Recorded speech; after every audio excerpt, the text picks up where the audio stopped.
রাক্ষসের বেলায় হচ্ছে এই চরিত্রটার জন্য বাংলাদেশে তো আসলে সব নায়িকার সাথে ক্যারেক্টার যাবে না। কেন, মানে বাংলাদেশ মেয়েদের সমস্যা কি? বাংলাদেশের মেয়েদের তো সমস্যা নাই, মানে এই চরিত্রটা যে চরিত্রটা করছে যে মেয়েটা, ও হচ্ছে একটা ইউনিভার্সিটিতে পড়াশোনা করে। ইউনিভার্সিটিতে যে পড়াশোনা করে এটা তো আপনি বাংলাদেশের যত নায়িকা আছে এই সময় সবার সাথে কি চরিত্রটা ফিট? আমি তিনজনের সাথে বসছি, এই ক্যারেক্টারটার জন্য তিনজনের সাথে বসছি, আমার কাছে মনে হচ্ছে তিনজন আমার চরিত্রটার সাথে যায়। একজন শিডিউল জটিলতার কারণে করতে পারে নাই, একসাথে হচ্ছে দুইটা সিনেমা শুটিংই করছে, করতে পারে নাই। আর দুইজন হচ্ছে না এখন আসলে ঠিক আছে, আর একটু ভাবি, আর একটু পরে করবো, আর কি যে এখনই ফিল্মে আসবো নাকি আসবো না, বাংলাদেশ নাই গিয়ে। এবার যখন তিনজন না হইলো তখন আমি কি করব? এরপর আমার কাছে আর মনে হয় না এই চরিত্রটার জন্য অন্য কেউ হইতে পারে। আর এটা আলাদা একটা মজা আছে, মানে এইটার মধ্যে একটা ব্যাপার আছে। ধরেন ইন্ডিভিজুয়াল যেমন এই গল্পে এমন একটা জায়গা আমি রেখে গেলাম, ওটা এখন কেউ বুঝবে না, কিন্তু পরবর্তী সিনেমা বানানোর পর বুঝবে ও এই যে অডিয়েন্সের যে মজাটা লাগা, লাস্টে যে 4-5টা সিনেমা একসাথে করা, এইটার মধ্যে একটা মজা আছে। যেই সিনেমা বের হয়ে যাওয়ার কথা ওই সিনেমা এমনি বের হয়ে যাবে। ভাইয়া দেখেন, গত লাস্ট কুরবানিদের কথা যদি আমরা বলি, তাণ্ডবের পাশাপাশি বের হয়েছে না, উৎসব বের হয়ে গেছে না, সো যেটা না ভালো হবে এটা বের হয়ে যাবে। ওইটা নিয়ে আসলে হয় না, ওইটা সিনেমা 3-4 দিন পরেই বোঝা যায় যে আসলে কোন ছবিটা বের হবে কোন ছবিটা বের হবে না, এটা বোঝা যায় তখন।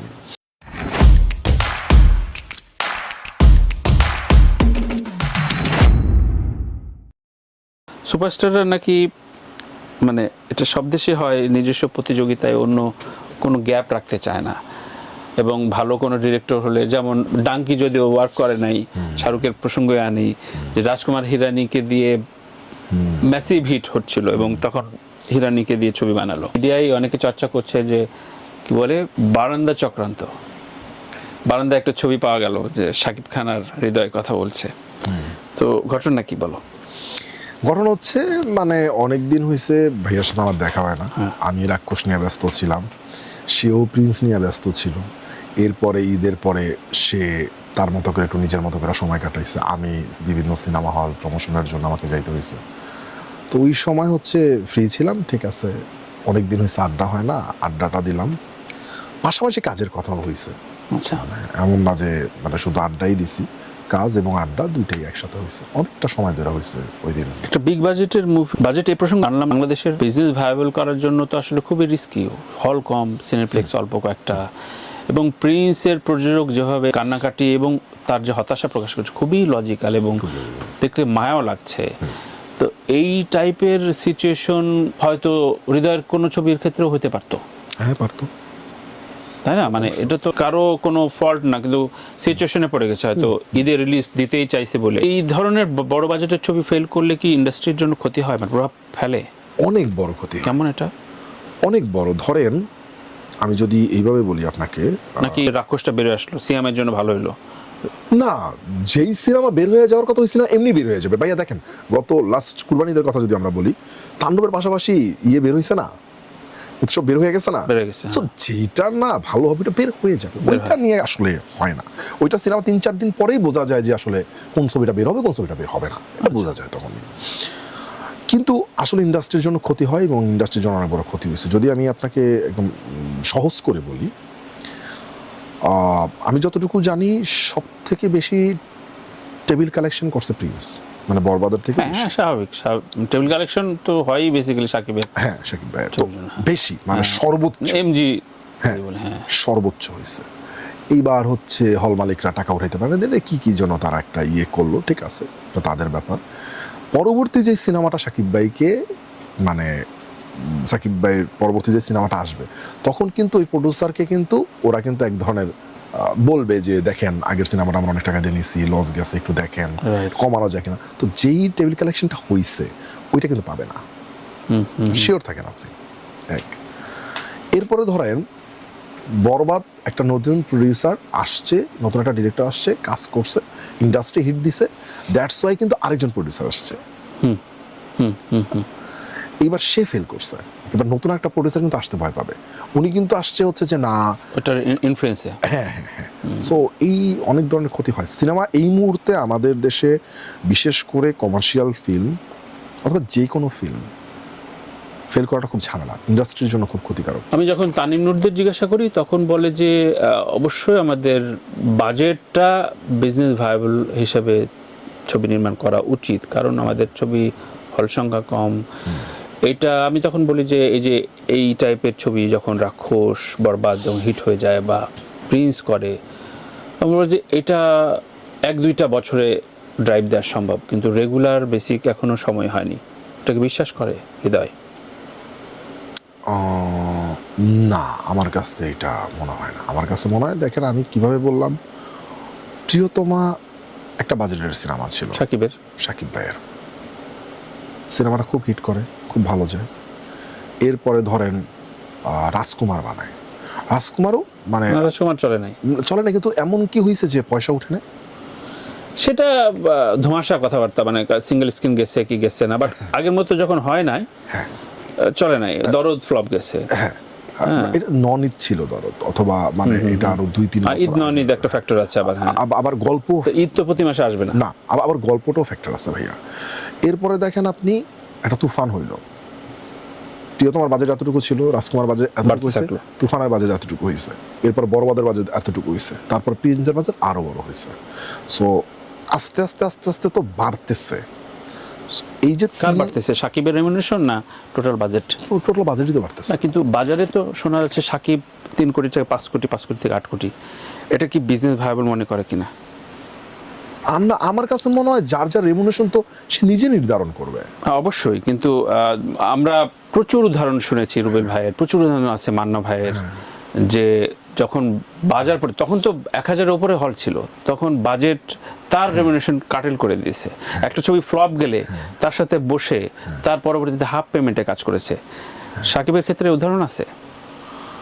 আমি তো অত বেশি ঘাটাই নাই, অত বেশি আমি জানি না। এক্সপেরিয়েন্স তো দুটো ছবি করার পর এটা বলা মুশকিল, খুবই মুশকিল। আর আগে এর আগে আমি এমন না যে অনেক ফিল্মে অ্যাসিস্ট করছি অথবা অনেক ফিল্মের সাথে আমি ছিলাম, সো ওই ব্যাপারে আমার খুব বেশি জানা নাই।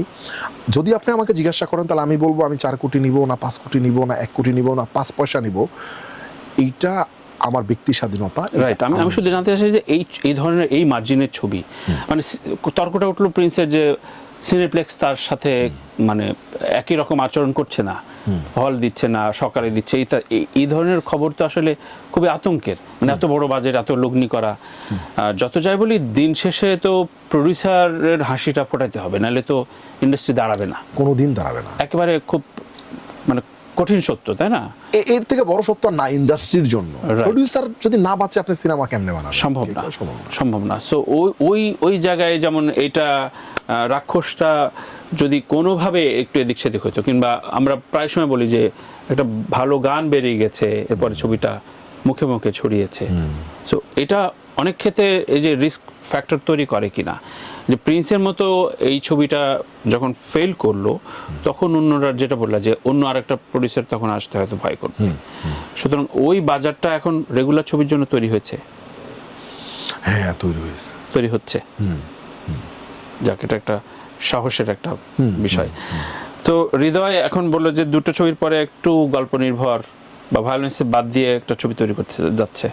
গল্প নির্ভর সিনেমা আমার আগের দুটোও ছিল, আচ্ছা, এটাও ছিল। ওইটার ধরনটা ছিল হচ্ছে ভায়োলেন্স, এটার ধরনটা হচ্ছে একটু অন্যরকম। ওকে, একটু ফান কমেডি, মানে জনরা অন্য জনরা। রাক্ষসের সিটিংটা কবে হয়েছে? বরবাদ রিলিজের পরে। বরবাদ রিলিজ হইলো কুরবানির কি মাসে গেল আমার ঠিক মনে নাই। কুরবানির ঈদের হচ্ছে 2-3 মাস পরে, আর 2 মাস, হ্যাঁ সর্বোচ্চ 2 মাস পরে বলে যে এরকম একটা ফিল্ম আমরা করবো। তখন থেকে গল্প লেখা, সিনেমার সাথে বসা, এক ধরনের ইউনিভার্স তৈরি করার রায়হান রাফি হৃদয় দুজনই ড্রাইভ দিচ্ছে নিজস্ব সিনেমাটিক ইউনিভার্স তৈরি করার। এইটাতে কতটা রিস্ক থাকে, কতটা সুবিধা হয় নিজস্ব সিনেমাটিক ইউনিভার্স থাকলে? রিস্ক তো আসলে সবকিছুই থাকে। মানে আমরা সুবিধা কি আছে? সুবিধা হচ্ছে এরকম যে এটা আলাদা একটা মজা আছে। আচ্ছা, এইটার মধ্যে একটা ব্যাপার আছে। ধরেন ইন্ডিভিজুয়াল যেমন এই গল্পে এমন একটা জায়গা আমি রেখে গেলাম, ওটা এখন কেউ বুঝবে না, কিন্তু পরবর্তী সিনেমা বানানোর পর বুঝবে ও এই যে অডিয়েন্সের যে মজাটা লাগা, লাস্টে যে 4-5টা সিনেমা একসাথে করা, এইটার মধ্যে একটা মজা আছে। এটা বাংলাদেশে ক্যারি করা সম্ভব? নির্মাণ করতে পারলে তো অবশ্যই সম্ভব। সবচেয়ে বড় ভাগ্যবান আসলে প্রডিউসারের সাথে ব্যাক টু ব্যাক একজন পরিচালকের ছবি করা। সেক্ষেত্রে হৃদয় একই প্রযোজকের দুটো ছবি করলো, তিনটে। রহস্য কি? রহস্য বলতে কি, ধরেন ওনাদের সাথে আমার খুব ভালো সিঙ্ক হয়ে গেছে প্রথম সিনেমার পর থেকে, তো ওই জায়গাটা আমার জন্য আরামদায়ক, তাদেরও হয়তো আমার জন্য আরামদায়ক। বাট এর মানে এই না যে আমি অন্য কোথাও কাজ করব না, তারা অন্য কোনো ডিরেক্টর নিয়ে কাজ করবে না, এর মানে এই না। সামনে ওই হাউস থেকে অন্য ডিরেক্টররা কাজ করবে। ধরেন এই ঈদে পরপর 2টা সিনেমা আমি করলাম, রমজান ঈদ এবং কুরবানির ঈদ।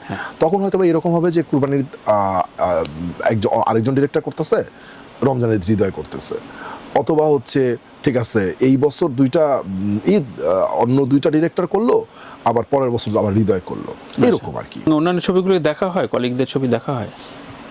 দেখা হয়, অবশ্যই দেখা হয়। কোনটা মনে ধরলো, কোনটা হৃদয়ের? আমার কাছে মানে এখন পর্যন্ত যে সবগুলা দেখা হয়েছে তা না, আমার কাছে বনলতা এক্সপ্রেস খুবই ভালো লাগছে। বনলতা এক্সপ্রেস। বরবাদের ক্ষেত্রেও এবং তুফানেও যেটি হয়েছে যে পার বাংলার কাস্টিং নেওয়া হয়েছে, এইটার কি কোনো বিশেষত্ব আছে কিনা? এখানে কি সত্যিকার অর্থে ব্যবসায়িকভাবে তো ছবি যায় না, কিন্তু কেন কেন এই এসপিটা নেওয়া হয়? মানে এটা কি বাঙালি পছন্দ করে না? মানে তাহলে আমি যেটার জন্য নিছি, মানে প্রচুর নায়িকারা রাগ করে বলে যে আমাদের মানে সংকটটা কোথায়। যদি আমি একদম আপনাকে সত্যি বলি তাহলে সত্যিটা? হ্যাঁ, প্রথম সিনেমা আমার কাছে মনে হয়েছে ইদি কাপাল খুব ভালো করবে, একদম বিশ্বাস করেন ভালো করবে। হ্যাঁ, 3-4 জন ছিল, এর মধ্যে আমার বিশ্বাস হয়েছে যে ইদি কাপাল মনে হচ্ছে যে যেহেতু প্রিয়তমার একটা ইএসপি আছে, আমি ওটা ক্যাশ করি।